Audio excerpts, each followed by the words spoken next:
అందరికీ నమస్కారం. News one network evening top 10 news bulletin కు స్వాగతం.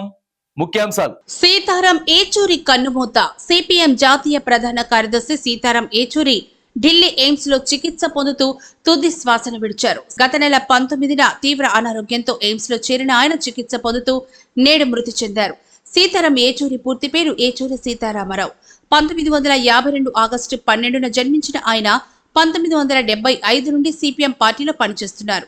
ఆయన మృతి పట్ల కమ్యూనిస్టు పార్టీల నాయకులు దిగ్భ్రాంతి వ్యక్తం చేశారు. ఎమ్మెల్యే కౌశిక్ రెడ్డిపై దాడి. బీఆర్ఎస్ ఎమ్మెల్యే పాడి కౌశిక్ రెడ్డిపై శేరిలింగంపల్లి ఎమ్మెల్యే అరికపూడి గాంధీ వర్గీయులు రాళ్లు, కోడిగుడ్లు, టమాటాలతో దాడి చేశారు. దాడి ఘటనలో కౌశిక్ రెడ్డి ఇంటి అద్దాలు, ఫర్నిచర్ ధ్వంసమయ్యాయి. గత 2 రోజులుగా ఇరువురు ఎమ్మెల్యేల మధ్య మాటల యుద్ధం కొనసాగుతోంది. MLA Arikapudi Gandhi arrest. MLA పాడి కౌశిక్ రెడ్డి ఇంటి ఎదుట ఆందోళన నిర్వహించడంతో పాటు తన వర్గీయులు కౌశిక్ రెడ్డి ఇంటిపై దాడి చేయడంతో పోలీసులు ఎమ్మెల్యే గాంధీని అరెస్ట్ చేశారు. ముందుగా గచ్చిబౌలి పోలీస్ స్టేషన్ కు తరలించి అక్కడి నుంచి నార్సింగి పోలీస్ స్టేషన్ కు తరలించారు. ఎమ్మెల్యేల మధ్య మాటల మంటలు. హుజూరాబాద్ ఎమ్మెల్యే పాడి కౌశిక్ రెడ్డి, శేరిలింగంపల్లి ఎమ్మెల్యే అరికపూడి గాంధీ మధ్య మాటల యుద్ధం కొనసాగుతోంది. పిఎస్సి చైర్మన్ గా అరికపూడి గాంధీని నియమించడంతో వివాదం రాచుకుంది. ఒకరినొకరు వ్యక్తిగతంగా దూషించుకున్నారు. తనపై దాడిని కౌశిక్ రెడ్డి వలసవాదుల దాడిగా అభివర్ణించారు. ప్రజల మధ్య విద్వేషాలు రెచ్చగొట్టేలా కౌశిక్ రెడ్డి వ్యాఖ్యలు ఉన్నాయని గాంధీ ఆగ్రహం వ్యక్తం చేశారు. మల్లికార్జున ఖర్గేను కలిసిన టీపీసీసీ చీఫ్ మహేష్ గౌడ్.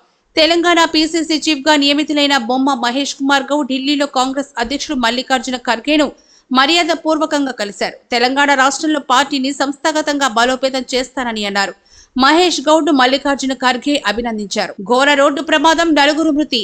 ఆంధ్రప్రదేశ్ రాష్ట్రం తిరుపతి జిల్లా చంద్రగిరి మండలం భాకరపేట కనుమ రోడ్డుపై కారు బైకును కంటైనర్ ఢీకొట్టడంతో కారులో ప్రయాణిస్తున్న 4 అక్కడికక్కడే మృతి చెందారు. కంటైనర్ కలకడ నుంచి చెన్నైకి టమాటా లోడుతూ వెళ్తూ ఉండగా లారీ అదుపు తప్పి కారును ఢీకొట్టింది.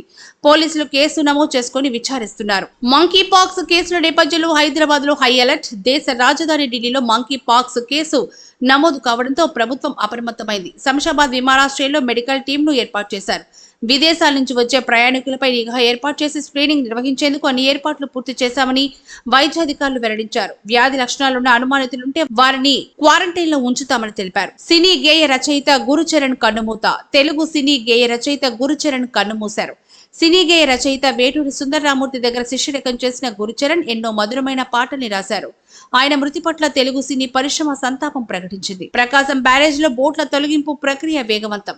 ప్రకాశం బ్యారేజ్ లో ఇసుక బోట్లు కొట్టుకొచ్చిన ఘటనలో అధికారులు బోట్ల తొలగింపు ప్రక్రియను వేగవంతం చేశారు. క్రేన్ సహాయంతో వాటిని తొలగించే ప్రయత్నం చేసినా విఫలం కావడంతో కట్టర్ల ద్వారా బోట్లను విచ్ఛిన్నం చేసి శకలాలను తొలగిస్తున్నారు. మరో 2 రోజుల్లో తొలగింపు ప్రక్రియ పూర్తవుతుందని ఏపీ ఇరిగేషన్ శాఖ మంత్రి రామానాయుడు స్పష్టం చేశారు. ప్రధాని మోడీని కలిసిన పారా ఒలింపిక్స్ పతక విజేతలు. ప్యారిస్ వేదికగా జరిగిన పారా ఒలింపిక్స్ లో సత్తాచాటి 29 పథకాలు సాధించిన క్రీడాకారులు ప్రధాని నరేంద్ర మోడీని కలిశారు. ఈ సందర్భంగా ఆయన పథకాలు సాధించిన క్రీడాకారులను అభినందించారు. అంగవైకల్యం ఉన్నప్పటికీ మొక్కవోని ధైర్యంతో సాధన చేసి దేశానికి పథకాలు తీసుకొచ్చారని ఆయన కొనియాడారు. తదుపరి తాజా వార్తల కోసం చూస్తూనే ఉండండి న్యూస్ వన్ నెట్వర్క్.